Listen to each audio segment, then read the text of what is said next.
साल 2022 में वो वाला हल्क होगन अब काम नहीं करने वाला जो कि एक समय इतना ज़्यादा पॉपुलर था WWE के लिए।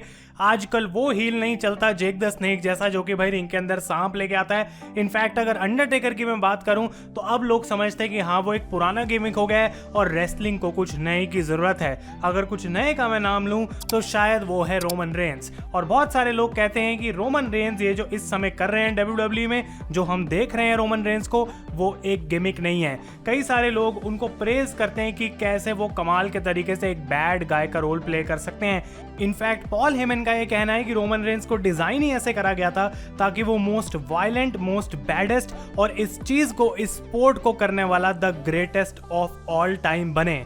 और रोमन रेंस के खुद के कुछ वर्ड्स हैं और वो कहते हैं कि I am not playing the character, I am the character. और गाइज इसी के साथ हम स्टार्ट करने वाले हैं। आप लोग बहुत समय से पूछ रहे थे कि कोई सीरीज आनी चाहिए, कुछ कवर करना चाहिए, कुछ नया होना चाहिए, and this is WWE evil episode number 1 Roman Reigns, जहां पे हम बात करेंगे उनकी जर्नी की कि कैसे ये बंदा जिसको हेट करा जाता था as the baby face now has turned into one of the greatest heel characters of all time. इसके ऊपर 8 एपिसोड्स आ चुके हैं। अभी मैंने रोमन रेंस का एपिसोड देखा है तो वो मैं आपके लिए कवर कर रहा हूं। लाइक गोल हमारा रहेगा 2000 का इस वीडियो पे गाइस, आप उसको स्मैश कर दो फटाफट से जाके, just like Roman Reigns is doing with all his opponents. और हम बात करेंगे सारी चीज के बारे में, तो आप वीडियो को एंड तक देखते रहें। चैनल पे नए हैं तो सब्सक्राइब करें और उस नोटिफिकेशन बेल को भी ऑन करना ना भूलें।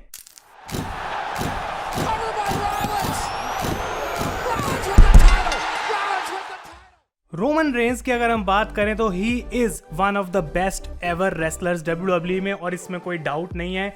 लेकिन as a baby face, as a champion, लोगों ने कभी रोमन रेंस को उतने अच्छे से एक्सेप्ट नहीं करा। WWE यूनिवर्स रोमन को उतना बढ़िया मानती नहीं थी।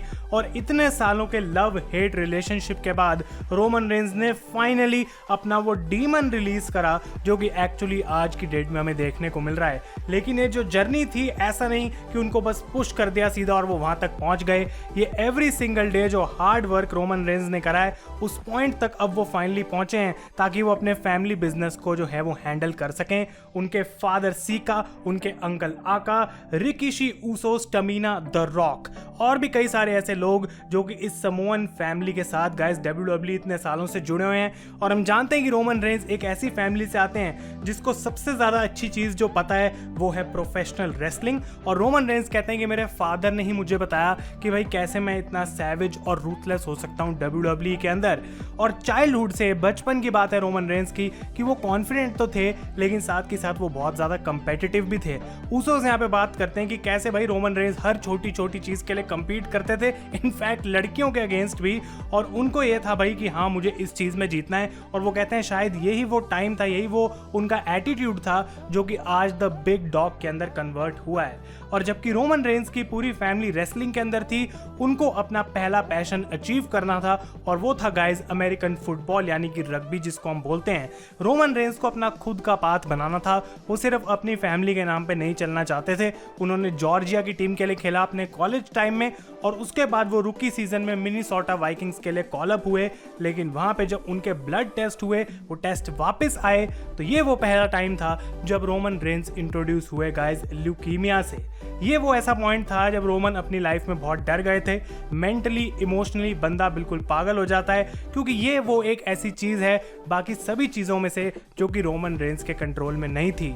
रोमन रेंस वापस घर चले गए क्योंकि उनको हेल्दी होना था। और 1 साल बाद जब उनके ब्लड लेवल्स इंप्रूव हुए तो एक पॉजिटिव साइन देखने को मिला कि हाँ भाई रोमन एक नॉर्मल लाइफ तो जी सकता है, लेकिन क्या वो अपनी ड्रीम्स को चेज कर सकता है, उसके बारे में वो बिल्कुल भी श्योर नहीं थे।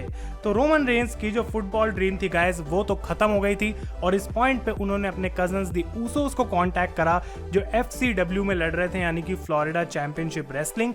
और उन्होंने कन्विंस करा रोमन को कि वो भी इस चीज को आके ट्राई करें। और रोमन कहते हैं कि भाई उनको हमेशा से रेसलिंग सीखनी थी और FCW उनके लिए एक बहुत कमाल की अपॉर्चुनिटी थी। हर समय जब वो बाहर जाते थे, रेसल करते थे, उनको वो मोमेंट बहुत पसंद आती थी।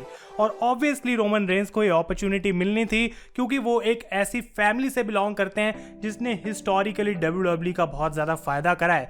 लेकिन ये अपॉर्चुनिटी तो रोमन रेंस को मिल गई, लेकिन आगे जो सक्सेस है, क्या रोमन उस लेवल तक पहुंच पाएंगे, ये चीज गाइस रोमन रेंस के खुद के हाथ में थी।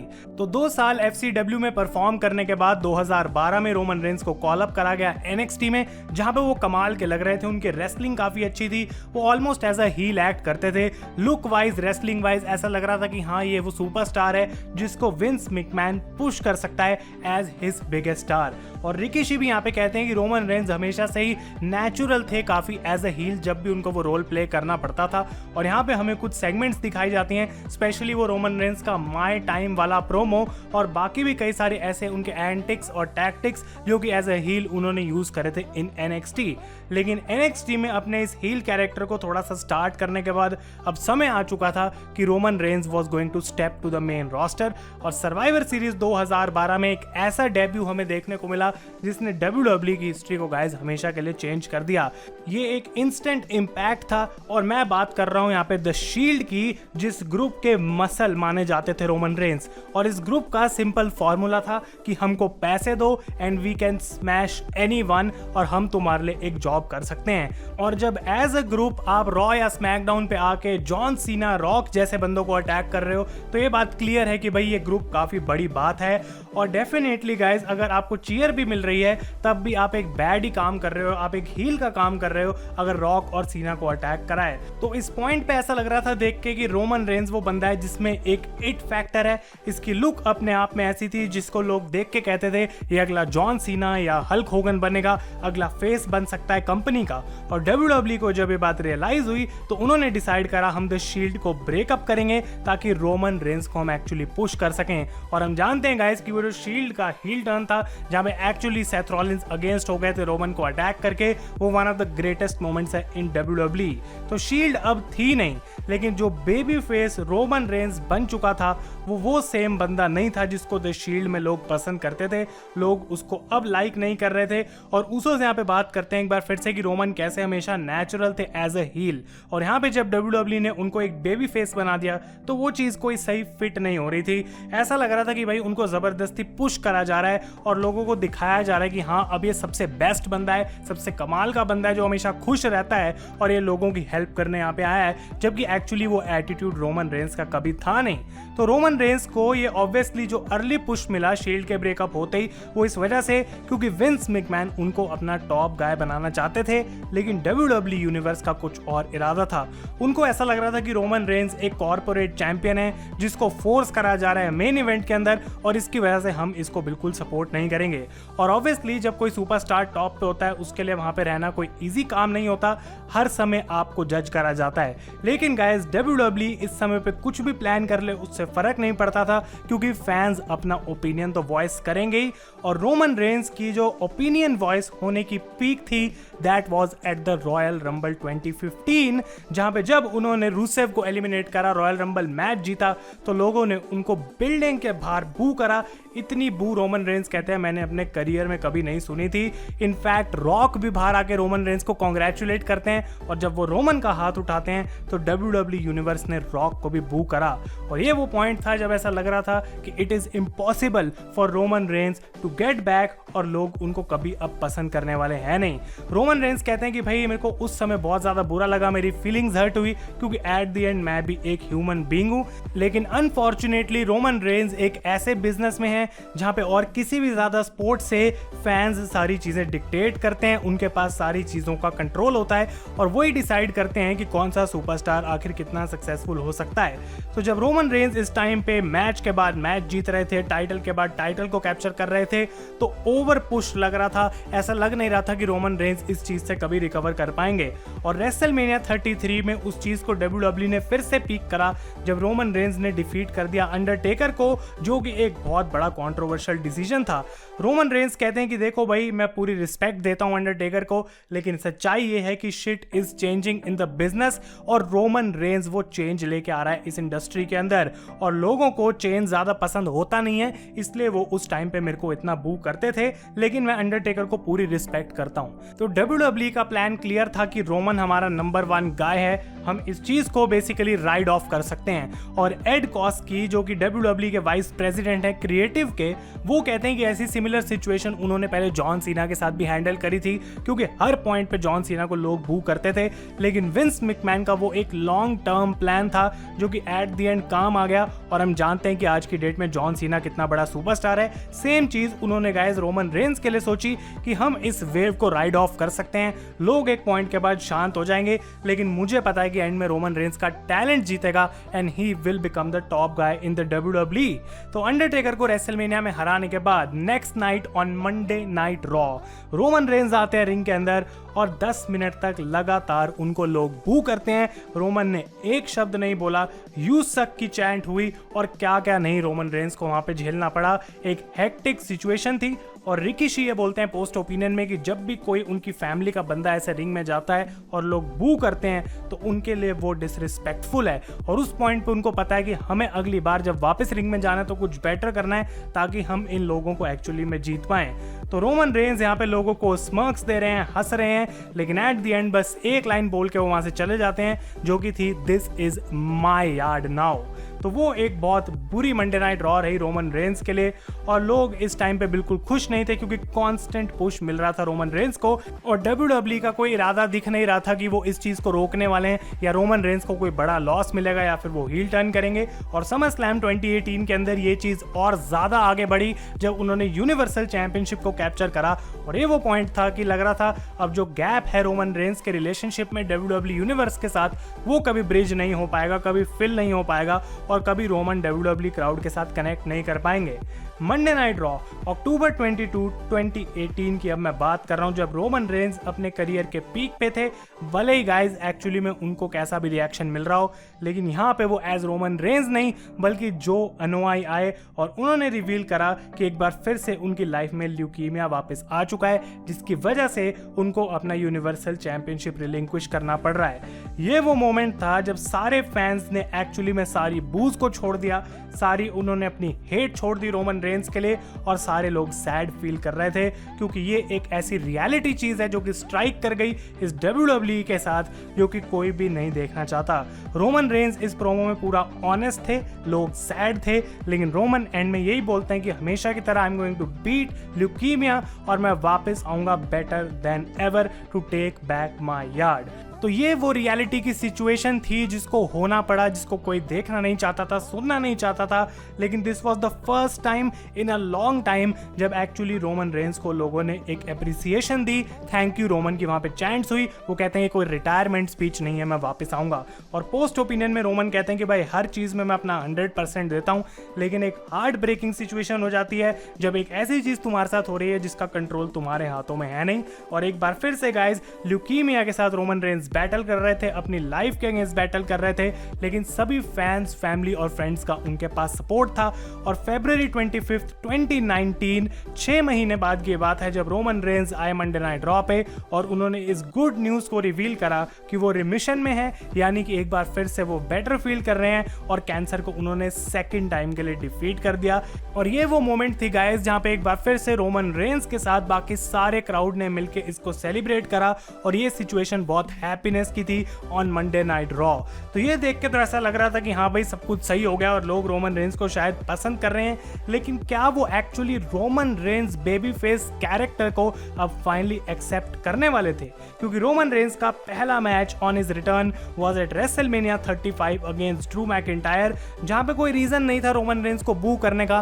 भाई एक बंदा कैंसर को बीट करके आ रहा है, आखिर तुम उसको कैसे बू कर सकते हो? तुम्हें उसे मोटिवेट करना चाहिए, चीयर करना चाहिए ताकि वो अपना मैच जीते। इनफैक्ट रोमन रेंस उस पॉइंट पे एक बेबी फेस थे और ड्रू मैकिंटायर एक हील थे, लेकिन सिचुएशन बिल्कुल ऐसी हुई जो कि आई डोंट थिंक गाइस किसी ने एक्सपेक्ट करी थी। इन सारी चीजों के अगेंस्ट भी रोमन रेंस को बू करा गया आउट ऑफ द बिल्डिंग, और लोग बिल्कुल खुश नहीं थे कि एक्चुअली रोमन रेंस को पुश करा जा रहा है और रोमन रेंस ने ड्रू मैकिंटायर को डिफीट कर दिया है। रोमन कहते हैं पोस्ट ओपिनियन में कि ये जो टॉक्सिसिटी थी एट रेसलमेनिया 35, जो नेगेटिविटी उनकी तरफ आई इतना बड़ा कमबैक करने के बाद, वो इस WWE सुपर सुपरस्टार वाले लाइफस्टाइल को बहुत टफ बनाती है। और ये वो ऐसी चीज़ है भाई जब बंदा सोचता है कि हाँ ये चीज़ मेरे साथ क्या हो रही है। और जिमी ऊसो भी ये कहते हैं कि भाई मैं उस समय बैक स्टेज बैठ के यही बात सोचता था कि भाई सच में ये बंदे रोमन रेंस को पसंद नहीं करते। आई डोंट नो वो इसको सही कैसे करेगा, लेकिन दे रियली हेट जो।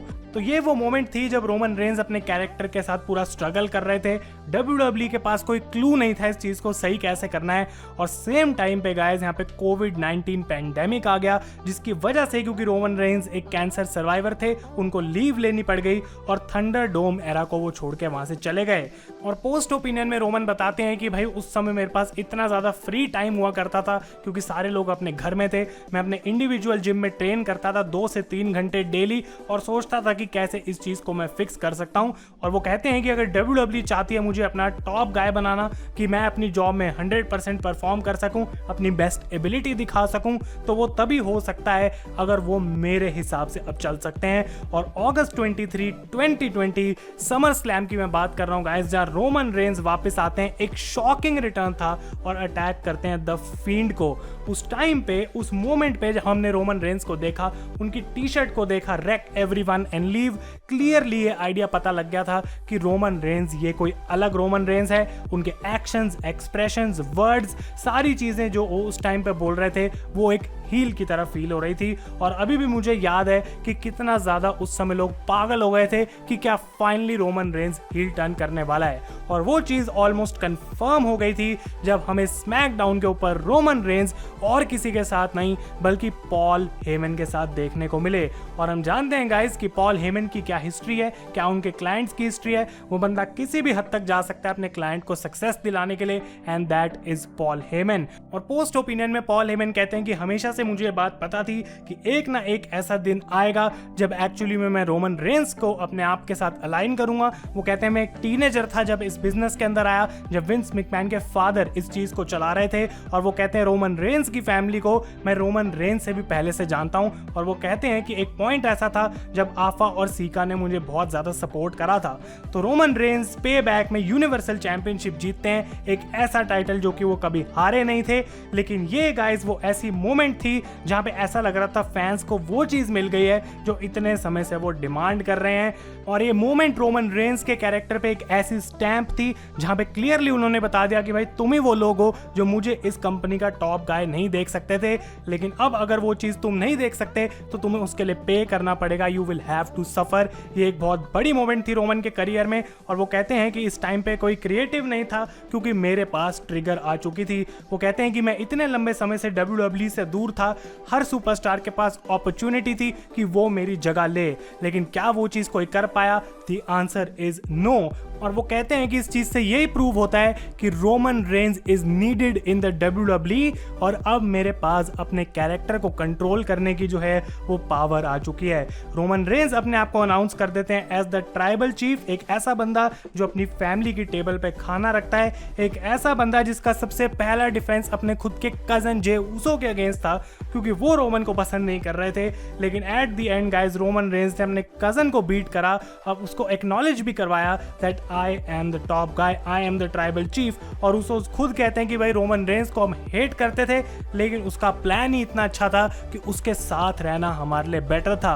और इस टाइम पे वो कहते हैं कि भाई ना ही सिर्फ मैं अपनी फैमिली को फीड कर रहा हूँ, रोमन रेंस एक ऐसा बंदा है जो कि इकलौता बंदा है अपनी फैमिली की लेगेसी को आगे लेकर जा सकता है। रिकीशी भी एक्नॉलेज करते हैं पोस्ट ओपिनियन में रोमन रेंस को और कहते हैं कि सारी फैमिली इस समय रोमन पे डिपेंडेंट है कि वो कैसा परफॉर्म करेगा क्योंकि वो हमारी पूरी डायनेस्टी को रिफ्लेक्ट करेगी। और ये जो कैरेक्टर था हम ये भी नहीं कह सकते कि सबको हेट करता था इसलिए हील है, वो सिर्फ अपने आप को टॉप तक पहुंचाने के लिए कुछ भी कर सकता है। अगर उसको पसंद करते हो तो वो तुम्हारी हेल्प करेगा, नहीं तो तुम्हें उसे एक्नॉलेज करना पड़ेगा, वो तुम्हें करवाएगा एज हिज ट्राइबल चीफ। और यहाँ पे रोमन रेंस कहते हैं कि भाई इस टाइम पे मेरे पास अपना खुद का जो वर्जन है वो मेरे दिमाग में था कि क्या मेरा कैरेक्टर हो सकता है। और इस पॉइंट पे ऐसा लग नहीं रहा था कि इस कैरेक्टर की कोई पासिंग द टॉर्च है तभी आगे रोमन बढ़ सकता है। लेकिन कुछ लोग उस पॉइंट पे भी आर्ग्यू कर रहे थे कि John Cena is still the number 1 in WWE। और समर स्लैम के अंदर एक एक कोलिजन हुई दो जनरेशंस की, जहां पे रोमन रेंस कहते हैं कि भाई हमेशा तुम 100% रिंग के अंदर नहीं हो सकते हो,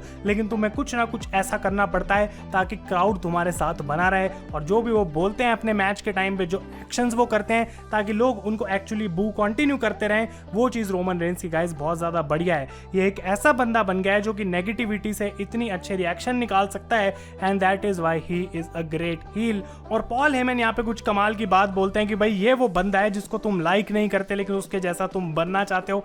ये वो बंदा है जो कि तुम्हारी गर्लफ्रेंड को तुमसे छीन के ले जाए लेकिन तुम उसके बारे में कुछ भी नहीं कर सकते। Everyone loves to hate Roman Reigns. Roman Reigns ने जॉन सीना को हराया एक फेस टू फेस यहाँ पे कन्फ्रंटेशन के अंदर। रोमन डिफीटेड जॉन सीना और उन्होंने इस बात को बिल्कुल स्टैंप लगा के यहाँ पे प्रूव कर दिया that he is the champion of the current generation. कोई और ऐसा बंदा, रोमन रेंस कहते हैं कि मेरी तरह अभी तक नहीं है। मैंने बिल्कुल एक नया कैरेक्टर स्टार्ट करा है और जॉन सीना या फिर हल्क होगन या और किसी हील का मैंने रिप ऑफ नहीं करा है पॉपुलर होने के लिए। और वो कहते हैं कि मुझे नहीं लगता अभी और कोई मेरे आसपास भी है, लेकिन हो सकता है अगले आने वाले 20-30 सालों के अंदर कोई ऐसा बंदा आए जिसके पास सिमिलर टैलेंट हो और वो मेरे कैरेक्टर को यूज करे to become popular in the WWE। और अगर हम रोमन रेंस के कैच फ्रेज एक्नॉलेज मी की बात करें तो वो परफेक्टली उनके ऊपर फिट होता है, क्योंकि वैसे चैंपियन को पसंद करने के अलावा कोई ऑप्शन नहीं होना चाहिए लोगों के पास, क्योंकि वो टॉप गाय है। लेकिन वो एप्रिसिएशन रोमन रेंस को मिलती नहीं है, लेकिन वो डिमांड करते हैं उस चीज को लोगों से अब। और यहाँ पे वो कहते हैं कि भाई बेसिकली मैं ऐसा बनना नहीं चाहता था, लेकिन मेरी सिचुएशन ने, मेरे सर्कमस्टेंसेस ने और लोगों के रिएक्शन ने मुझे मजबूर कर दिया है to become the tribal chief, the head of the table. Roman Reigns already guys one of the best हैं इन द WWE, पर यहाँ पे हमेशा से हम जानते हैं, बात बोली जाती है कि अभी भी कहीं ना कहीं उनके पास द रॉक की शैडो है, क्योंकि इस पूरी फैमिली में द रॉक से बड़ा कोई स्टार नहीं है। ये बात हम जानते हैं। रोमन ने खुद ये बात बहुत बार बोली है कि मैं द रॉक से लड़ना चाहूंगा, और वो कहते हैं कि देखो भाई इस पॉइंट पे अपने करियर में I am just getting started, और जो रोमन रेंस लेगेसी छोड़ के जाएगा इस बिजनेस में वो होगी as the greatest of all time, और वो भी अपने तरीके से रोमन रेंस उसको करके जाएगा। जितना भी काम उन्होंने करा इस टाइम पे वो हार्ड वर्क अब पे ऑफ हो गए, और उनका गोल था कि वो किसी तरीके से वो पावर ले सके WWE में, and now the big dog the tribal chief has the power. तो गाइज ये था first episode of WWE Evil। I hope आपको ये पसंद आया हो, and I think Roman Reigns का जो कैरेक्टर है इट इज इनसेन, और एक बड़े मैच में वो जाने वाले रेसलमेनिया में अगेंस्ट ब्रॉक लेसनर। और बहुत सारे एपिसोड्स हैं इसमें, Randy Orton, Stephanie McMahon, Hollywood Hulk Hogan, Ric Flair, Brothers of Destruction, जिनको मैं कवर करूंगा। तो आप स्टे ट्यून्ड रहें। अगर ये वीडियो पसंद आई है इसे लाइक करें गाइज, अपना लाइक गोल है 2000 का। तब तक के लिए thank you so much for watching. मैं हूं आयुष और आप देख रहे हैं रेसल इंडिया।